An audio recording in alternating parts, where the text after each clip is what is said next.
J'aimais ma vie. Sans exagération, la vie me plaisait. J'étais étudiant rêvant de devenir écrivain. Pendant mon temps libre, j'écrivais un roman mystique sur des fantômes. J'habitais une maison 2 étages divisée en seulement 4 appartements. Le mien était au rez-de-chaussée. Une petite chambre épais confortable. Un salon-cuisine un peu plus grand. Le mobilier était un peu vieillot. Un lit, une armoire et linge, une table ronde, tout bruit avec des sculptures complexes. J'avais même une vieille horloge balancier. Elle ne marchait plus, mais elle donnait l'intérieur une atmosphère mystérieuse. N'était-ce pas pour cette raison que j'avais imaginé d'écrire un livre dans l'esprit des romans gothiques des siècles passés? Dans l'appartement face vivait une jeune fille nommée Jeanne que j'étais folle d'amoureux d'elle. Elle ne me semblait pas seulement une belle poupée, mais une vraie énigme. Elle me paraissait intelligente et talentueuse. Elle avait un rêve, créer des vêtements, inscrire son nom dans l'histoire de mode. Juste au-dessus de moi vivait une jeune famille de Valérie, son mari Vetland et leurs 2 enfants. 10 jumeaux, un garçon, une fille de Vanier et Tania. Ces enfants hyperactifs faisaient parfois tellement de bruit que la poussière tombait du plafond. Et dans le dernier appartement vivait la famille les plus silencieuses. Un couple âgé, le fils de Nicolai.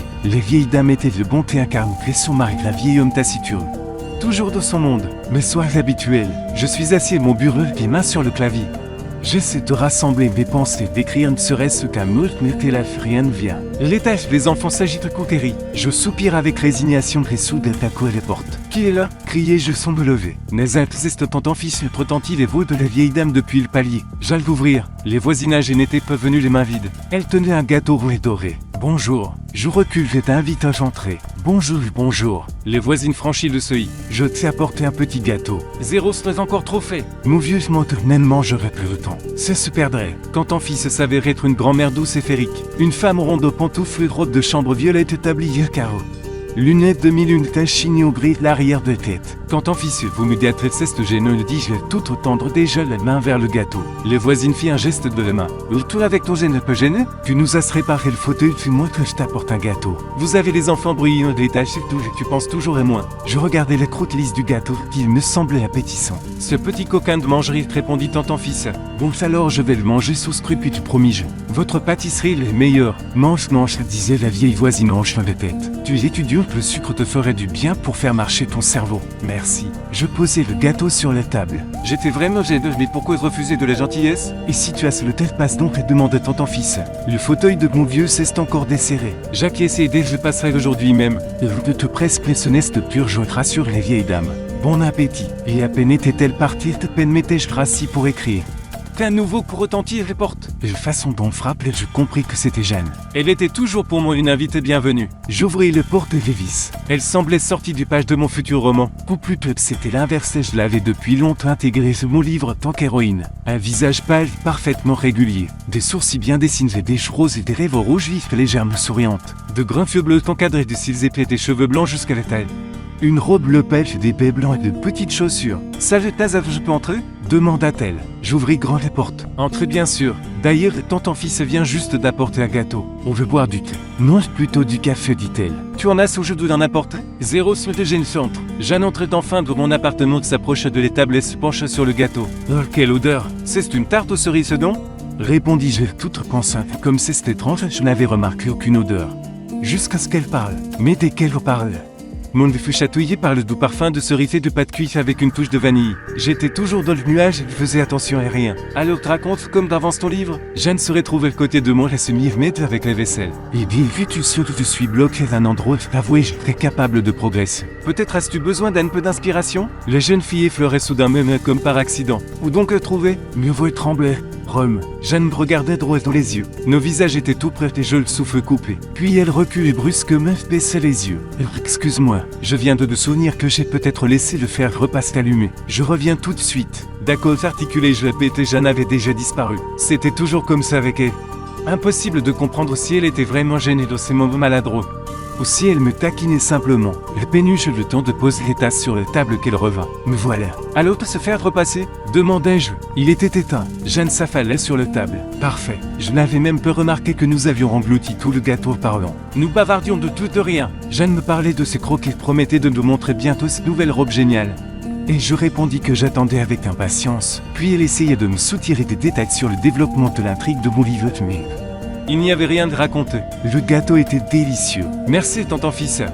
Dit Jeanne en se levant et en jetant un regard aux horloges qui ne marchaient pas. Bon qu'il est temps que j'aille dessiner. Merci pour le café. Toujours avec plaisir, répondis-je. Nous avions passé une autre belle soirée ensemble, mais sans avancer d'un pouce dans notre relation. Il n'était pas du tout clair si elle éprouvait pour moi seulement des sentiments amicaux quelques. Chose de plus, vraiment cette fille est une énigme. Je rangeais les vaisselles dans l'évier et allais me coucher. Ce fut le dernier jour normal. Et le matin, quelque chose arrive qui change ma vie pour toujours. Une chose en apparence insignifiante, mais dès que je l'ai remarqué, tout partit en vrille. Je sortis de la chambre et fige. Les vieilles horloges et balanciers avaient changé de place. Les elles étaient à gauche de la fenêtre et maintenant à droite de la porte d'entrée. Qui avait bien pu les déplacer? Certainement peu moins. Jour plus que la vaisselle avait disparu de l'évier. Quoi avait-elle bien pu passer? J'ouvris le placard de la cuisine. Les tasses, les assiettes y étaient. Comme c'est étrange. Impossible. Qui aurait pu s'introduire dans mon appartement pour laver les vaisselles et déplacer les horloges? Moi, réveillé avec tout ce bruit, cette eau qui coule. J'inspectais mon appartement en entier, vérifiant que tout était à sa place. Mais je me rendis soudain compte que je ne me souvenais pas vraiment où tout se trouvait. Apparemment, l'attention n'était plus mon fort. Je déplaçais les horloges et les remis droites des fenêtres. C'était plus habituel. Seulement elle me semblait plus calme ainsi. Mon esprit cherchait désespérément une explication et ne pouvait résoudre cette énigme. Une autre journée bien remplie s'écoula. Une autre nuit de sommeil profond au matin d'un nouveau miracle. L'armoire de la chambre qui était contre un mur se retrouvait maintenant contre le mur opposé. Je ne pouvais pas dormir si profondément que je n'aurais pas remarqué quelqu'un le déplaçant. Les tables de nuit étaient aussi de l'autre côté du lit. Je me sentis mal à l'aise. Quelqu'un se moquait de moi, essayait de me rendre fou ou bien c'était arrivé tout seul. Je déplaçais les meubles en dormant. Comment le vérifier? M'attacher au lit. Je sortis dans le salon où les tables n'étaient plus au centre mais un peu sur le côté. Je ne bus pas de café. J'avais déjà la tête sens dessus-dessous. L'étage, les enfants faisaient du bruit. Dans le couloir, les rampes grincèrent. Quelqu'un discutait avec quelqu'un. C'était une journée tout à fait ordinaire. Après être resté un moment immobile, je parvins à me calmer. Ce qui se passait dans les maisons n'était pas encore une catastrophe. Un peu plus tard, Jeanne frappait mes portes. Comme toujours, je l'ai reconnue à ses façons de frapper. Elle n'était pas venue se présenter pour une occasion spéciale. Sa nouvelle tenue était enfin prête. En ouvrant la porte, je vis les jeunes filles dans une robe mauve étincelante avec des manches forme d'ailes. Salut Nazar. Je peux entrer? Demanda-t-elle. Probablement Jeanne voulait m'éblouir avec son apparence. Mais j'étais si préoccupé que je ne pouvais pas l'apprécier à sa juste valeur. Là, tu as fini tes nouvelles robes? Dis-je en souriant avec effort. Oui, je suis venu te les montrer. Elle te plaît? Et l'entretrompe de ton appartement tournoyait. Les jupes volaient au-dessus du sol comme un petit nuage mauve. Très belle, dis-je. Tu es comme une princesse dedans. Alors je vais me faire une couronne. Je réussis à articuler. Tu m'offres un café? Demanda-t-elle. Oui, bien sûr. Je m'approchai de l'étagère espérant trouver les vaisselles à ses places. Je voulais te montrer mon humeur sombre et la jeune fille ne semblait pas le remarquer. Elle voulait parler uniquement de création. Alors te raconte comme d'avance ton livre? J'ai que j'aimerais discuter d'autre chose, dis-je. Pensant que je ne pourrais en parler à personne d'autre. Quoi donc? Son visage montrait un instant d'inquiétude. Je crois que je deviens fou, murmurai-je. Jeanne fronçait les sourcils. Tu es sérieux? Oui. J'acquiesçais. Les objets bougent tout seuls. Voire qu'ils bougent simplement tout seuls. Tu l'as vu? Les jeunes filles regardaient autour de la pièce. Comme si elle s'attendait à ce que quelque chose de similaire se produise sous ses yeux. Je secoue la tête. Non, je ne l'ai pas vu. Je remarque simplement que l'armoire est tantôt contre un mur, tantôt contre un autre. Et les horloges, je ne me souviens même plus où elles étaient avant. C'est comme dans ton livre, s'exclamait la jeune fille avec enthousiasme. Je fronçai les sourcils. Tu écris bien sur une maison hantée? Me rappelait Jeanne. Tu crois que j'ai la fantôme chez moi? J'essayais de comprendre où elle voulait venir. Et soudain, elle lâche une bêtise. Et si tout ce que tu écris se réalisait? Comment ça? Je ne compris pas. La magie des mots, tu comprends? Peut-être es-tu un puissant télépathe et tout ce que tu inventes se matérialise. Jeanne agitait le main avec excitation. Je ne sais pas. Je renonçais à discuter avec elle de ce qui s'est passé. Elle semblait essayer de te convaincre que c'était passionnant et non effrayant. Maintenant qu'il était clair que cette fille se moquait de mes inquiétudes. Jeanne était trop légère pour des conversations sérieuses. Quelques minutes plus tard, elle avait déjà oublié ce dont je parlais, racontait avec assurance comment elle avait cousu ce robe. Elle parlait de nouveaux croquets des biscuits et sirotait son café. Jeanne ne remarquait pas que je ne l'écoutais pas du tout. Je répondis automatiquement, oui, H&M. Ou peut-être que cela lui était simplement égal. Je ne m'étais jamais senti aussi seul en compagnie de quelqu'un. Et les folies continuaient de s'intensifier. Le lendemain matin, je sortis du lit avec l'intention ferme de ne te prêter attention à la position des objets. Mais dans le salon, je fus confronté à quelque chose que je ne pouvais plus ignorer. Un fauteuil bascule au bois. Il était juste devant le porte-bloc le passage. Je compris immédiatement qui appartenait cet objet et une pointe de porc me transperça. L'un des vieux de l'étage supérieur était-il devenu fou? Ou les deux en même temps? Et s'ils avaient volé Buckley fait des doubles? Et venait ici la nuit pour faire des choses complètement absurdes? Je m'imagine dans le noir et le silence tentant fils et son mari Nicolas déplaçant les horloges. La vieille femme aux chemises de nuit et le vieil homme qu'elle se rentrant dans la chambre. me regardant dormir et souriant. Un cauchemar. Et s'il mettait des somnifères, d'autres boissons et pâtisseries qu'il m'offrait? C'est pour ça que je n'entendais rien. D'où les paranoïas. Le couple âgé devait avoir une explication. Je me lavais rapidement ma bille, pris le fauteuil et monte au 2e étage. Qui est là? Une voix en sommeil répondit mon coup. Bonjour, tonton fils, c'est Nazette, criai-je. Les voisinages ouvrit les portes. Son visage de reflétait peu de questions. Pourquoi es-tu le sitôt? C'est bien votre fauteuil? Demandai-je. La vieille femme baissa les yeux et ses sourcils s'haussèrent. Il me semble que c'est le nôtre. Et comment est-il arrivé chez toi? C'est ce que je voulais te demander. Il est apparu comme par magie pour mon appartement. Mais ce n'est pas possible. Apparemment, tonton fils ne comprenait vraiment peu comme leur objet s'était retrouvé chez moi. Je demanderai que vous n'avez pas remarqué sa disparition? Les femmes haussaient les épaules puis se retournaient criant dans l'appartement. Colis que te rapportait au fauteuil et bascule. Enfin, grogna le vieil homme. Il sortit sur le palier, prit le fauteuil avec calme, rentra. La vieille femme était simplement perplexe. Des miracles tout ça. Je ne comprends pas comment c'est arrivé. L'énigme reste sans réponse. Change les serrures, je mange et debout et rien. La maison est devenue folle. Ou peut-être l'a-t-elle toujours été et je ne l'avais pas remarqué. Toujours perdu dans le plus fantasme réfléchi soit d'intrigue de bon livre. Admirant les voisines jeunes et pensant se beauté. Autour de moi, il se passait quelque chose d'incompréhensible. Il fallait que je comprenne. Je n'ai pas d'idée plus intelligente que d'observer. Je rentrais chez moi, m'assis sur le canapé et commençais à regarder autour de moi. Tout était à sa place. Le porte-manteau près de la porte léché sur la table et les fenêtres étaient rideaux bleus. Les vieilles horloges balancier. Leurs aiguilles étaient figées sur 12 heures. Le balancier pendait immobile. Le temps semblait s'être arrêté. Et soudain, je compris qu'il faisait trop silencieux dans les maisons. L'étage et les enfants ne faisaient peu de bruit. Personne ne traînait pantoufles et rampes ne grattaient pas. Aucun son, comme si j'étais devenu sourd. Et soudain, une panique tellement envahie que j'eus du mal à respirer. Je bondis du canapé et courus dans le couloir. Je me mis à tambouriner les portes de voisines. J'interromps là? Elle ne répondit pas. Notre maison était plongée dans un silence de mort. Je me précipitai dès l'étage, frappé les portes des voisins âgés qui étaient toujours chez eux. Tonton fils de l'oncle Collier, criai-je à travers la porte, mais ils se taisaient. Pourtant, ils ne pouvaient pas tous avoir quitté la maison en même temps. Maintenant, je frappais les portes de les jeunes familles. Valérie, veut-il quelqu'un? Et les portes s'ouvrit toutes seules. Elle n'était pas verrouillée. Le porte s'ouvrit sans bruit et je vis les propriétaires de l'appartement. Ils étaient assis à une table viteuse se regardant dans les yeux. Leur visage de bouche et leurs yeux ne clignaient pas. Ces deux-là étaient assis comme des statues. D'abord, je pensais qu'ils jouaient un étrange jeu, mais trop de temps s'écoula. Valérie, qu'est-ce qui vous arrive? Chuchotai-je en regardant l'homme. Dans ses yeux, il n'y avait d'éclat de vif, aucun cheveu ne bougeait sur sa tête. Sans train vide dans les poitrines, j'entre dans l'appartement étrange. M'approche de la table pour me convaincre de ce que je voyais. Svetlana était assise sur les mains légèrement levées au-dessus de la table. Ce cheveu noir et bouclé semblait pétrifié. Les yeux étaient grands ouverts, les lèvres figées dans un sourire calme. Svetlana, vous m'entendez? Je passais les mains devant son visage. Aucune réaction. Le mari et la femme étaient figés dans le temps. Je traversai le salon, j'étais accoudi dans la chambre entrouverte. Les enfants étaient allongés sur leur lit. Ils souriaient largement regardant le plafond. Le panique atteignit son paroxysme. Je criai, espérant que cela ferait revenir elle. Mais personne n'entendit ce cri. Les petits enfants étaient allongés dans leur lit, sourire au plafond. Les adultes se fixaient mutuellement avec les regards vides. Je courus vers la sorte et près de la porte, la voix de Valérie m'appela. Nazaire, qu'est-ce que tu fais ici? Je m'arrêtai et tournai lentement la tête. Valérie Svetlana me regardait avec perplexité. Ils étaient de nouveau vivants. Et bien, je suis entré pour voir si tout allait bien. Il faisait si silencieux que votre porte était ouverte. Commençai-je à me justifier pour ne pas paraître étrange. Je me sentis plus calme. On est silencieux, dit Svetlana. Avec ces petits monstres, prit une minute de repos. Soudain, les jumeaux surgirent de la chambre hurlant. Ils se précipitèrent vers moi et crièrent Nazaire, Nazaire, Nazaire. Tu veux bien garder les enfants un moment? Demanda Valérie comme s'il ne parlait pas sérieusement. Au moins, on aurait un peu de repos.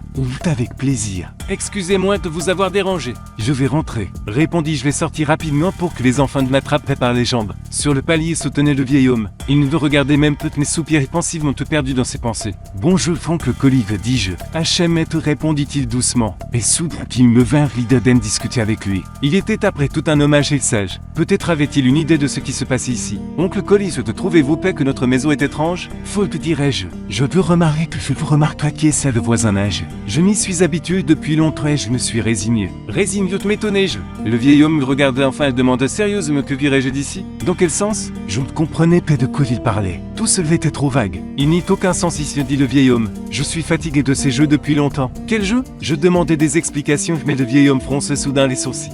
Le diable petit beau de rien. Tu me casses les pieds avec tes questions? Après cette grossière fille se détourne à rentrer chez lui. Je n'aurais jamais cru que le voisinage était si grossier. Je n'avais jamais entendu de telles choses de ses parts. Et pourquoi parlait-il à ce vieux radoteur? Je redescendis chez moi, inspecté par habitude les lieux, vérifier que tout était à sa place. Les meubles étaient comme à feu, mais le sentiment de sécurité m'avait définitivement quitté. Il semblait que quelque chose de terrible pouvait arriver à tout moment. Je pressentais un cauchemar. Et puis l'impensable se produisit. Notre maison en un instant semble s'incliner et s'effondrer dans un abîme. Je visse les meubles s'élever au-dessus du sol et je me cognais contre le plafond. Puis il fit noir comme en pleine nuit. Nous étions tombés dans le vide. Dieu sait combien de temps s'écoula. Reprenant conscience, je pensais que c'était un rêve. Mais je dus me relever non pas du lit mais du sol. Il fit de nouveau jour, puis mon appartement était dans le chaos. Les tables, les chaises et le canapé s'étaient entassés en un tas. Les vieilles horloges balancières gisaient sur le côté. Les affaires, le vaisselle étaient éparpillées. Quoi est-il arrivé? Un tremblement de terre peut-être? Je compris que je devais fuir d'ici.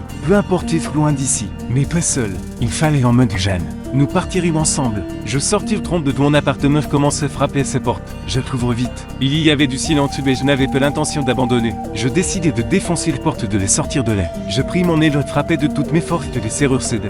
Dans l'appartement de les jeunes filles, tout était sens dessus dessous, meubles et vêtements de vaisselle. En jambes les décombres, je me précipitais dans la chambre. Je le savais, et soudain, l'horreur me frappait. Le corps décapité de les jeunes filles gisait sur le sol et son visage au regard fixe me regardait depuis sous le lit. Notre maison avait été si secouée que seul l'avait tué. Hurlant, je sortis de les pièces. Sous mes tirs, je trouvais un vieux téléphone à cadran. C'était comme une paille pour un noyer. Je saisis le combine de trébris neuf composé du numéro de secours. Allô, vous m'entendez? Silence. Maudit téléphone. Il fallait fuir, sortir de là immédiatement. Et cette pensée soudaine me paralysait. Que signifiait sortir? C'était quoi de sortir? Où? Dans ma tête, un énorme vide apparut soudain. Je ne me souvenais plus, peut-être n'avais-je jamais su.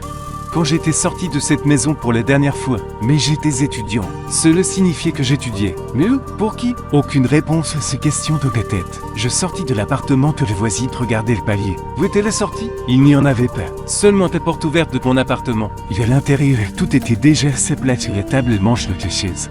Les horloges balancières à gauche de la fenêtre, le bureau et la machine d'écrire. Oui, qui utilise encore des machines à écrire pour écrire des livres. Elles sont obsolètes. Et qu'utilise-t-on? Quelle ADC? Dans ma tête, c'était le vide. Je ne paniquais plus, je ne courais plus en proie de terreur. Tout était devenu indifférent. Soudain, l'ombre couvrit les fenêtres du salon comme si la nuit était tombée brusquement. Je regardais Pisani, une fenêtre vivante avec une pupille sombre d'une iris grise. Des veines dans le blanc. Un énorme île d'enfant si l'épée. Il clignait, me regardait avec curiosité comme s'il attendait que je bouge. Mais ce regard scrutateur me figeait sur place. Mes bras et mes jambes refusaient de bouger. Et tout me devint clair. Notre maison n'était pas réelle. Elle était jouée. Et nous n'étions pas réels, mais simplement des poupées pour le jeu de quelqu'un. Et le deux, ce n'était plus un monstre jet ni un jet, un être humain vivant. Contrairement à nous, cette prise de conscience soudaine me vide complètement. Le peur disparut sans laisser de traces. Mes soirs habituels. Je suis assis à mon bureau, les mains sur le clavier, j'essaie de rassembler mes pensées. D'écrire ne serait-ce qu'un mot, n'était là, rien ne vient. Les tâches, les enfants s'agitent côté. Je soupire avec résignation et soudain d'un coup à la porte. Qui est là? Demandai-je, bien que je connaissais déjà les réponses. Nazat ton fils. Une voix de vieille retentit. Bonjour, dis-je, tout couvrant avec le voisinage. Bonjour, te dit tonton fils, me tendre un gâteau. Je t'apporte une tarte, je n'ai encore trop fait. Mon vieux monteur même mangerait plus autant que se perdrait. Merci, répondis-je, le prenant le cercle brillant sans émotion. Mange, dit la vieille femme, lui remarquant peu mon indifférence. Tu es étudiant, le sucre te ferait du bien pour faire marcher ton cerveau. Au lieu de répondis-je, te ferme les portes de vous son nez. Bon appétit, gronda la voix derrière la porte. Je jetai le faux gâteau sur la table, m'affalai sur le canapé. Je n'avais assez de tous ces jeux, et soudain tout frappait de nouveau. Quelque chose de moi s'agite. N'était-ce pas? Je courus à la porte, d'ouvrit avec émotion et visage. Salut Tazaf, je peux entrer? Demanda-t-elle. Je le sais à toi. J'étais stupéfié car je pensais ne jamais le revoir. Récemment, elle gisait sur le sol décapité et maintenant. On voyait une fissure sur son cou et de l'école séchée. Et qui d'autre? Demanda-t-elle gaiement. Les sentiments le quittèrent de nouveau. Je ne remarquai plus comme avant qu'elle n'était qu'une poupe. Une coquille vide avec des cheveux au un visage de porcelaine. Et moi aussi je suis pareil. Prenez mes mains par exemple. 4 doigts sur chaque main collés ensemble et les pouces qui dépassent bizarrement. Qui suis-je? Pourquoi suis-je ici? Y a-t-il un sens à tout cela? Et même quelle odeur, dit Jeanne. Quand ton fils avait encore apporté une tarte. H.M. te répondis-je, ne remarque aucune odeur. Aux cerises? Demanda la voisine. Je n'en ai aucune idée, dis-je. La belle sans âme avait tête collée s'assied à table. Alors raconte comme d'avance ton livre. Eh bien, vu-tu ce que je suis bloqué à un endroit, répondis-je. Je n'arrive pas à avancer.